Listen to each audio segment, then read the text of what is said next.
The American Civil War, which took place from 1861 to 1865, was by far the bloodiest war in American history, with over 500,000 American dead. Connecticut sent over 50,000 men to fight for the Union Army during the American Civil War.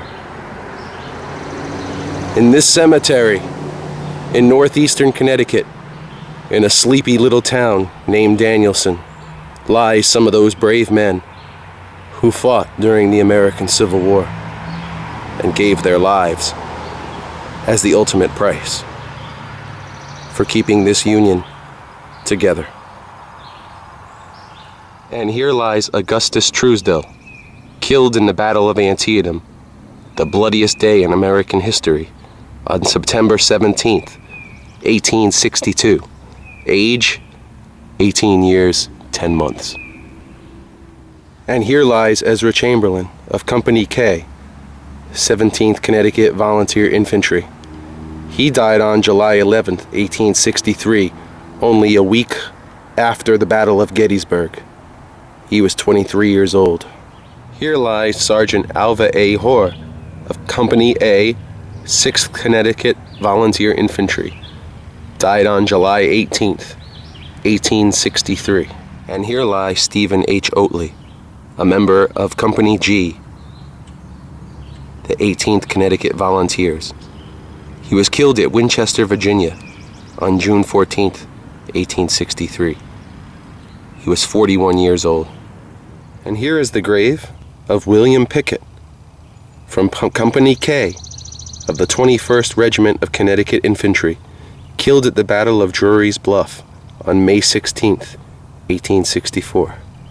And here lies Charles H. Davis of Company C, 10th Regiment, Connecticut Volunteers, died on December 9th, 1864. And here lies Charles Burroughs of Company K, 14th Regiment, Connecticut Volunteers. He died on May 24th, 1864. He was 35 years old. Here is the grave of James Danielson, Sergeant of Company F, 11th Regiment, Connecticut Volunteers, born in 1832, killed in 1864. And here lies William M. Chase, a member of Company F, the 11th Regiment of Connecticut Volunteers. He died during the last year of the war at Richmond, Virginia, the captured Confederate capital, on July 8th, 1865. He was 34 years old. Although outnumbered Confederate forces fought mainly on the defensive from 1861 to 1865, there were a few exceptions.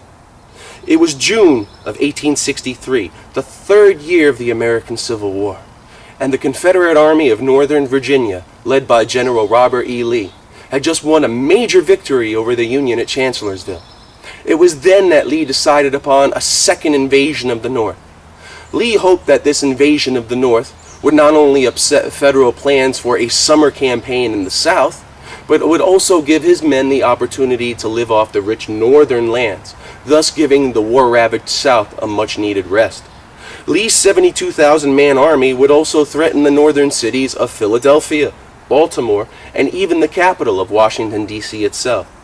Finally, Lee hoped that a Confederate victory on northern soil would also help the growing peace movement there, perhaps even producing a Democratic anti-war president in the North during the next presidential election, a president that possibly would even acknowledge the Confederate nation. So in June of 1863, Lee's army began to move northward from Virginia into Maryland and then finally into Pennsylvania and on towards the bloodiest battle in American history. With over 50,000 casualties over the course of 3 fateful days, it would not only become the bloodiest battle in American history, but also the largest, bloodiest battle ever fought in the Western Hemisphere. By June 29th, Lee's army was strung out in an arc from Chambersburg, 28 miles northwest of Gettysburg, which would be in that direction, to Carlisle, 30 miles north of Gettysburg, which would be in that direction. And Lee's rear units We're about a day's march to the south in that direction. So by the first day of battle, Lee's forces were literally spread out in a wide arc, stretching from Maryland and reaching as far as Harrisburg. Lee's objective was to draw the Union Army out into open ground where he could maneuver and destroy it. However, Lee did not know the exact position of the Union Army because the Confederate cavalry, under General Jeb Stuart, the eyes of Lee's army, were on raids miles to the northeast, in that direction. Stuart was supposed to cover the Confederate Army's right flank as soon as Union forces crossed the Potomac River, but he delayed and was cut off from Lee's army, thereby denying him sufficient reconnaissance. Upon learning that Union forces had already pursued him into Pennsylvania and were concentrating immediately south of his strung-out army, Lee began to recall all advance units to fall back to Cashtown, several miles west of Gettysburg, in that direction, right before we get to the Blue Ridge Mountains in the distance.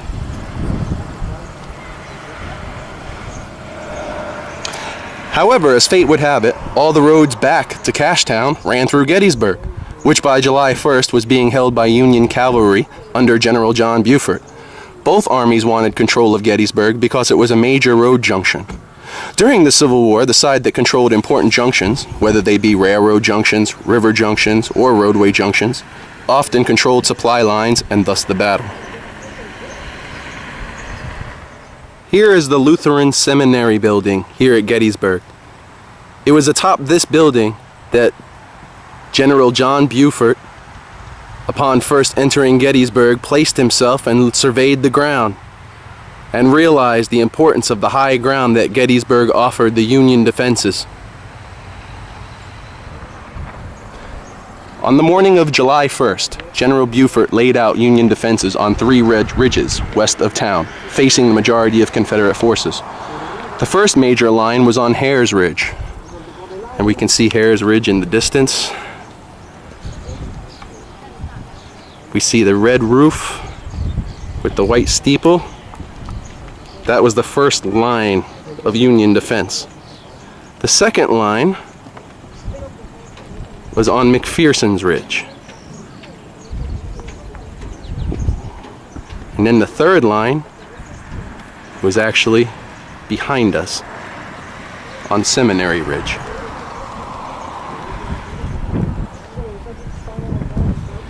In front of the town of Gettysburg.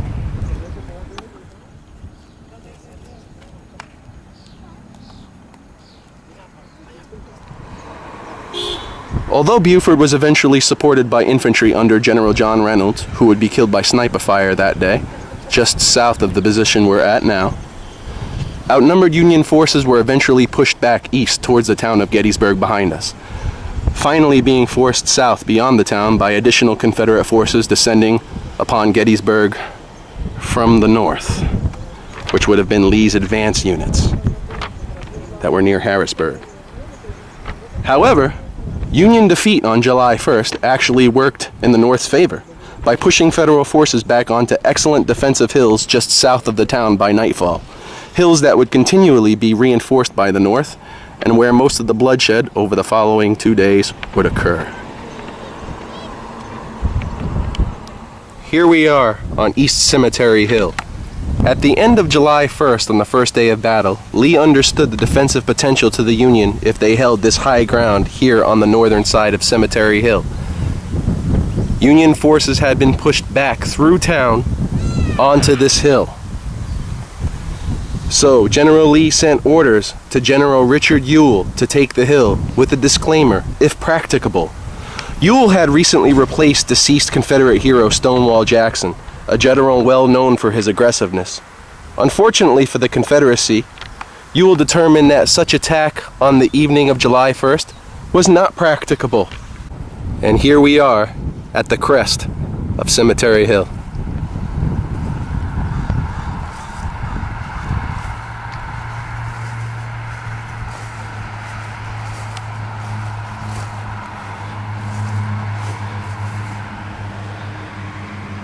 This is what the Confederates would have had to charge up and take.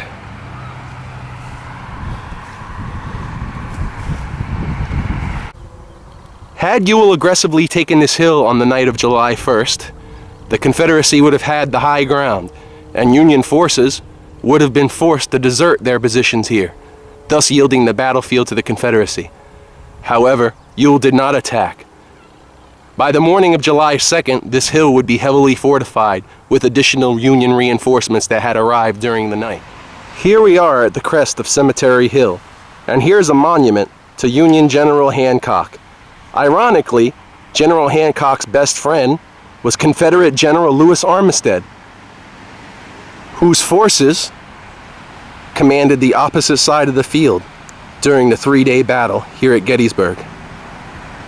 It is also a bit of irony that both men were shot on July 3rd during Pickett's charge, each being shot by their friend soldiers. Here we are at the base of Culp's Hill.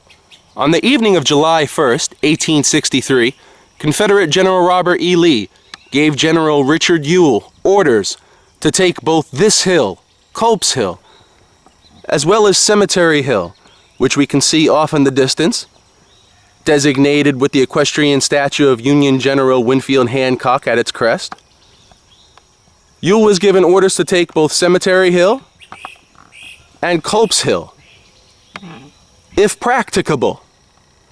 However, Ewell heard Union forces digging in, so he did not deem it practicable to attack well-fortified defenders as evening approached and as it was getting dark. Unfortunately for Ewell, by the morning of July 2nd, Union reinforcements had arrived, and Culp's Hill, as well as Cemetery Hill, was heavily fortified with these Union reinforcements. And over the following 2 days, many young Confederates would lose their lives taking both Culp's Hill and Cemetery Hill.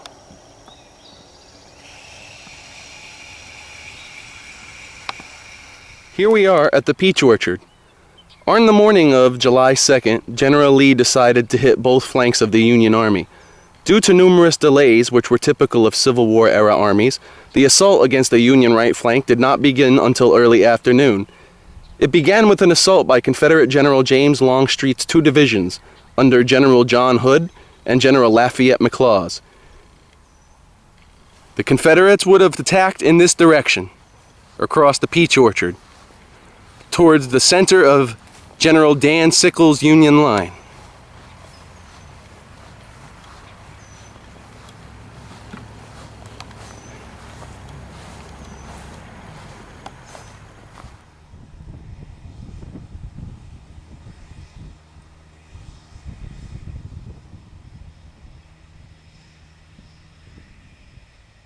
It was here in the wheat field that General McLaws threw in 2 brigades of Confederate infantry at a time against a bulge in the Union line created by General Dan Sickles, who moved his Union Corps too far forward of the Federal line.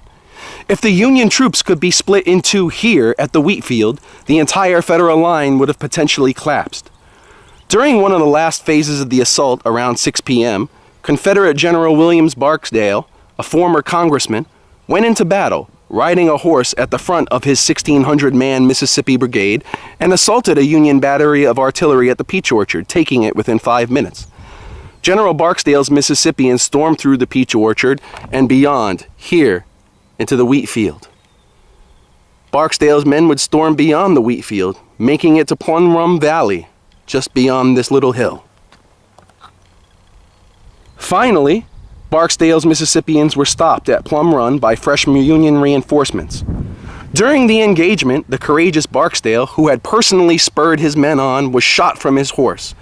As witnesses described, his body was riddled with bullets. Here on Little Round Top, we see a statue of Union Army General Gouverneur Warren, who was responsible for having troops placed here when realizing the strategic importance of the hill to approaching Confederate forces, who were pushing back the Union line below.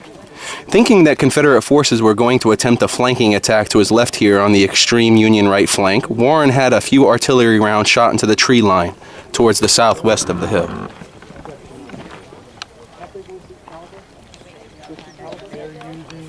Standing here upon this very rock, Governor Warren spotted the glimmer of sun shining off of the barrels of Confederate soldiers hidden in the woods below as they moved for cover from the artillery shots Warren had fired.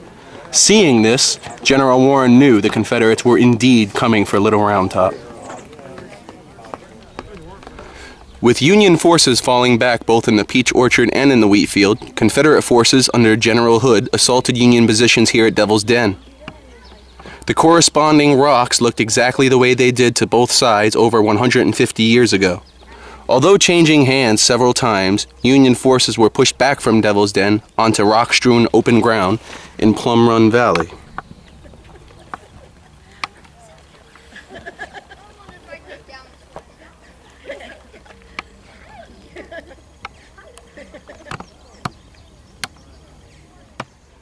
Here we can see Plum Run Valley, or the Valley of Death, just beyond Devil's Den.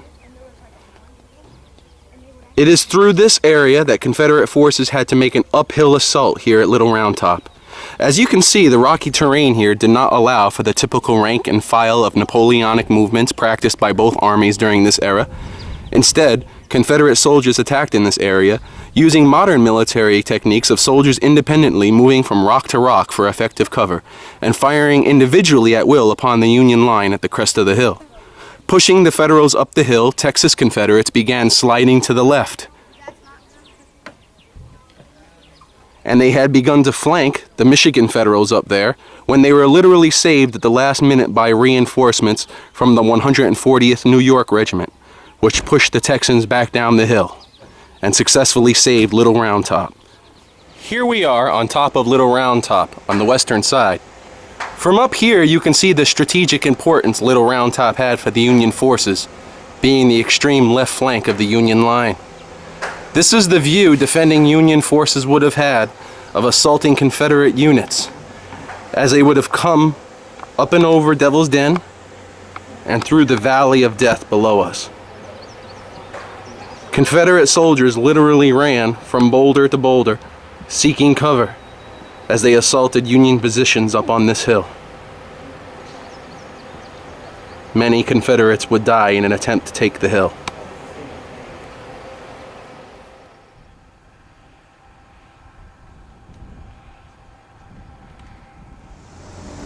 Here we stand at the very end of the Union line located on Little Round Top that was defended by the Union 20th Maine Regiment under the famous Colonel Joshua Chamberlain, who was a former teacher who was given explicit orders to hold this position at all costs, with no allowance for retreat. Realizing his forces were the very left end of the Union line, Colonel Chamberlain refused to allow the Confederate Alabamians to flank his force here by stubbornly repelling rebel charges and continually shifting his line to the left, thus denying Confederate access to the rear of the Union line. Finally, with almost all ammunition expended from repelling 2 hours of continuous rebel assaults, Chamberlain ordered a sweeping and flanking bayonet countercharge downhill, forcing Confederate troops to withdraw from this area. Chamberlain would be propelled into political prominence as the governor of Maine after the war. But most importantly to our story, it was here that he and his men helped to stop the Confederate assaults on the Union's left flank during the second day of battle.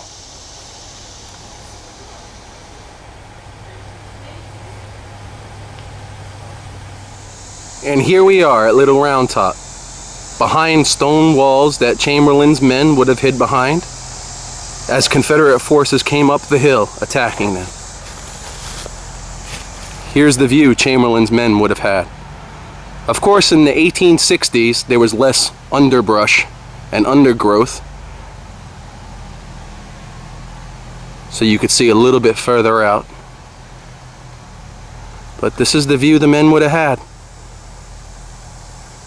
before being ordered to fix bayonets and charge downhill in a sweeping flank movement, pushing the Confederates back. And here we are at the left end of Chamberlain's line.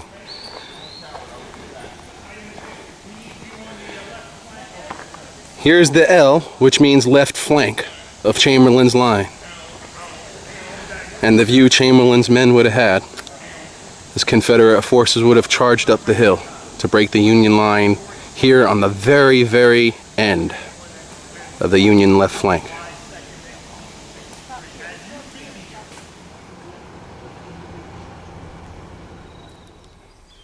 The Confederate attack on the Union right flank on Culp's Hill during the second day of the battle got off to a later start than Longstreet's assault on the Union left. By that time, most of Culp's Hill's Union defenders had been sent to the south in order to help defend the Union line against Longstreet's attack. This left only 1,400 Union soldiers to defend this hill. The Union soldiers were outnumbered on the evening of July 2nd, with 3-to-1 odds. The defenders, however, held off the Confederate attackers, but by nightfall, as darkness fell, some of the rebels were able to capture a portion of the abandoned Federal works up on this hill. Unfortunately, in the darkness, these rebels never realized that they were only a mere 500 yards away from breaking the Union line just beyond this hill at the Baltimore Pike. If these Confederates had gone forward a little bit more, Southern forces would have threatened the Union's rear supply lines and could have very well caused Union troops to abandon Gettysburg the following day. However, on the morning of July 3rd, Confederate forces attacked a second time, this time only to find out that Union troops had been reinforced, and now it was the Confederates that were fighting against 3-to-1 odds. The battle here on Culp's Hill ended by 11 a.m. on July 3rd, a full 4 hours before the larger Confederate attack that it was meant to support would take place. That controversial attack to the south, led by Confederate General Longstreet, would go on to become the most famous, romanticized military charge in American history. Having attacked both Union flanks on July 2nd, by the morning of July 3rd, General Lee was convinced that the reinforced flanks meant that the Union center was weaker, and thus decided to launch a massive 12,000-man assault against the Union center in order to finally break the Union line. Although Lee was advised by commanders of his staff, most notably Longstreet, not to launch such a foolhardy assault against Union forces across 3/4 of an open mile here,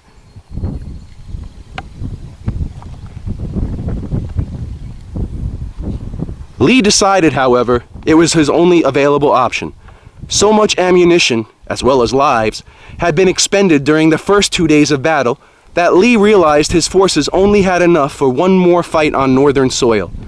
Lee also realized if he didn't attack, his forces could not survive much longer in enemy territory here in Pennsylvania, away from southern supply bases, and that if he didn't attack the Union Army soon, he would have to retreat with his forces back into Virginia, knowing that his second invasion of the North had ended in complete and utter failure. This would be catastrophic to the already undermanned Confederate cause. Not wanting to experience this, Lee decided to place all of his cards on the table in one last all-out assault. Never being defeated in a major engagement, Lee and his men of the Army of Northern Virginia were also beginning to feel that they were divinely ordained and could not fail. The assault would come to be known as Pickett's Charge, after one of the 3 division commanders leading the assault that day, Confederate General George Pickett. Around 1 p.m. on July 3rd, 1863, a 2-mile-long line of approximately 150 Confederate artillery pieces, commanded by Colonel E. Porter Alexander, commenced firing the largest artillery barrage ever unleashed in the Western Hemisphere till this day. The noise of the 150 firing cannon was so deafening that by some accounts it could be heard as far away as 40 miles in the Pennsylvanian capital of Harrisburg. These Confederate batteries were targeting approximately 100 Union cannon across the field atop Seminary Ridge in order to destroy most of them. General Lee thought that this would help to protect the upcoming Confederate infantry assault over open ground. However, amidst the huge amounts of smoke released from the first volley of Confederate cannon that day, Colonel Alexander and his Confederate spotters couldn't see that most of his shots, although causing chaos in the Union rear, they were in fact overshooting most of the Federal cannon they were meant to destroy. After 2 hours of continuous Confederate cannon fire, the artillery barrage began to subside with Colonel Alexander's ammunition running dangerously low. Then, around 3 p.m., Colonel Alexander believed that he had wiped out most of the Union guns due to the absence of counterfire from the Union line. He believed the time was now and sent word to General Longstreet that the infantry attack needed to commence while Union artillery was momentarily out of commission. However, the Union cannon had only stopped firing in an effort to spare ammunition for the rebel assault they were sure was to follow. Very soon, 12,000 Confederate soldiers would begin marching out across the open field. Here we are atop Seminary Ridge at the Virginia Monument. Here is a statue of Confederate General Robert E. Lee. On the afternoon of July 3rd, 3 p.m., a 12,000-man line of Confederate soldiers began crossing the field here on Seminary Ridge. Over 3/4 of a mile of open ground. 12,000 men. Stretching over a mile long. Making a march from west to east across 3/4 of a mile of open field. Taking artillery as soon as they are within sight. Heading towards that cusp of trees in the distance. Wow, that's a long way. Confederate forces would have first been met with Union rifled cannon as they marched across the open field that day. The rifled cannon could shoot further and more accurately because of the groove that was bored down through the barrel, thus producing a spin, not unlike a football player throwing a football through the air. The rifle cannon often shot exploding ordnance, which meant that the cannonballs would explode both above soldiers and on the ground in front of soldiers, releasing shrapnel, taking out as many as 10 men at a time. This was state-of-the-art back in 1863, and the Confederates were getting the worst of it that day. 200 yards away from the Union line, the Confederates reached the Emmitsburg Road and were then within musket range of Federal troops. The rebels, however, were hampered by a wooden fence that they had to climb through or over. This temporarily slowed their advance, producing many more needless Confederate casualties that day. After the Battle of Gettysburg, just one small piece of this fence was counted to have over 836 bullet holes in it. After this fence was a mere 200-yard slope to the Union center line. As Confederate forces made it halfway across this open field, they were met by the Union's smoothbore Napoleonic cannon. This was the most common cannon of the day and fired solid shot, basically searing hot iron balls that would be launched in front of enemy positions, and they would skip along the ground like bowling balls, taking out 10 to 20 men at a time. Halfway across the field, the Confederates were meeting the worst of this cannon that fateful day. Here we are, 200 yards away from Union lines on Cemetery Ridge. This is the view Confederate troops would have had soon as they crossed the Emmitsburg Road and the wooden fence there, 200 yards away from Union lines. At this point, they were within musket range of Union troops, who were raking them with musket fire all up and down the ridge line here, from covered positions behind a little stone wall and a little fence. Confederate troops were centered on that cluster of trees right there. Not only were Confederate troops taking musket shot, but they were also taking canister shot from the smoothbore Napoleon cannons. Canister shot fired 28 small cannonballs at approaching enemy troops, acting like a large shotgun, literally ripping 20 to 30 men apart at a time. The amount of men that died on this field is just ungodly. Pickett's charge had a 50% casualty rate. That meant only 1 out of every 2 soldiers made it this far.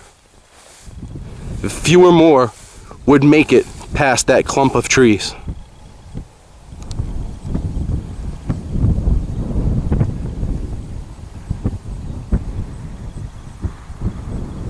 Here we are up on Cemetery Ridge, walking along what would have been the Union lines during the fateful Pickett's charge.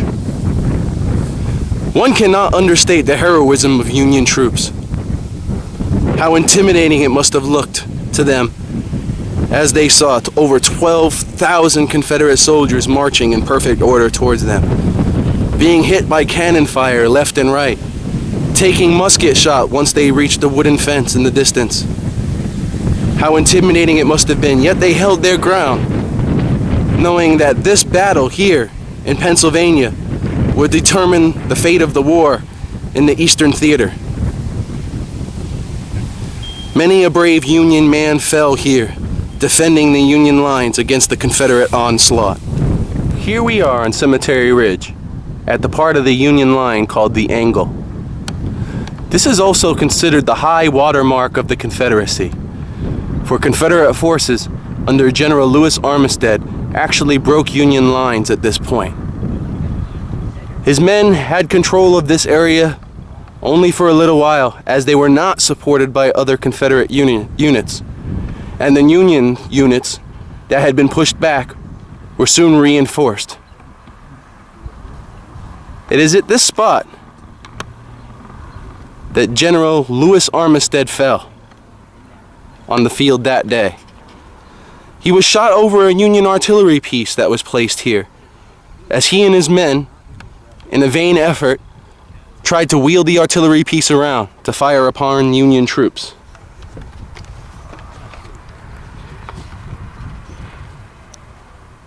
Armistead led his men with his hat in the air upon his sword, so that they could continue to see him during the confusion of battle and be inspired by the heroism of their leader. Like so many other experienced Civil War generals, Armistead was a former West Point graduate and veteran of the Mexican War. So it was not a coincidence that he was good friends of another West Point grad and Mexican War vet, Union General Winfield Hancock, who was in charge of the men Armistead was attacking here on Cemetery Ridge. Armistead was shot here as his men briefly broke through the Union lines. In hand-to-hand combat, they were repelled. Ironically, Armistead's friend General Hancock was also shot from his horse by General Armistead's men moments earlier. Although Hancock would survive his wounds, Armistead would not, dying as a high-ranking Confederate prisoner in a Union field hospital the next day. Before dying, Confederate General Armistead had arranged that his personal Bible be sent to the home of Elmira Hancock, his friend's wife, as a goodbye testament to the love and friendship that he shared for both her and her husband.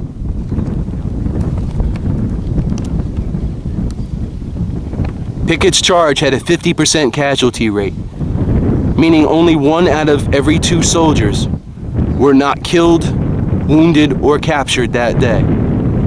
Those survivors who did not penetrate this line had to make the long, slow, demoralizing walk back to Seminary Ridge and Confederate lines that are designated by the Virginia monument we see in the distance. Those men had to not only worry about being shot in the back by Union rifle fire, but they also had to witness the grisly carnage of dead men, pieces of men, heads, arms, legs, piles of meat that used to be men that don't resemble people anymore. The wounded, screaming in agony, their last dying breaths.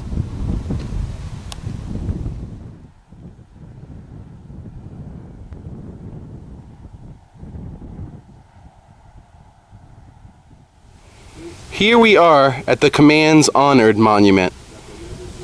In recognition of the patriotism and gallantry displayed by their respective troops who met or assisted to repulse Longstreet's assault. And here we have an open book. On the left-hand side, it says high water mark. And then it shows the names of those Union commanders who were in charge of the men defending the Union line here at the angle and at the clump of trees. On the right-hand side of the book, we see a memorial to the Confederate commanders who led the charge across the field that fateful day. This monument is a testament to both armies being American, yet with different visions of America's future.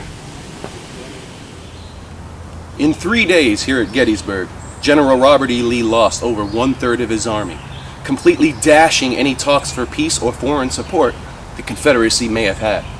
The following day, on July 4th, Independence Day of 1863, the Confederate Army, under General Robert E. Lee, made the slow, demoralizing journey back to war-torn Virginia.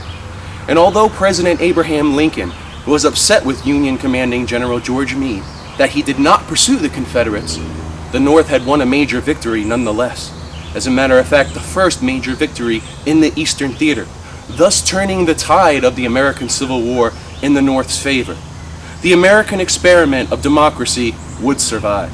However, its cost was high, as Gettysburg is still, to this day, the bloodiest battle in American history, with over 50,000 casualties. And although the Battle of Gettysburg was not Lee's last chance to win the war for the South, most historians agree it certainly was his best. Lee had lost a third of his army in 3 days of battle and never completely rebounded from this loss. Neither did many others, such as Confederate Dr. LeGrand Wilson, who had tended to wounded on the Gettysburg battlefield from both sides during the conflict. LeGrand Wilson later proclaimed that Gettysburg was horrible, beyond description. If every human being could have witnessed the result of the mad passions I saw that day, war would cease. There would never be another battle. Unfortunately, the American Civil War would continue for another 2 long, bloody years.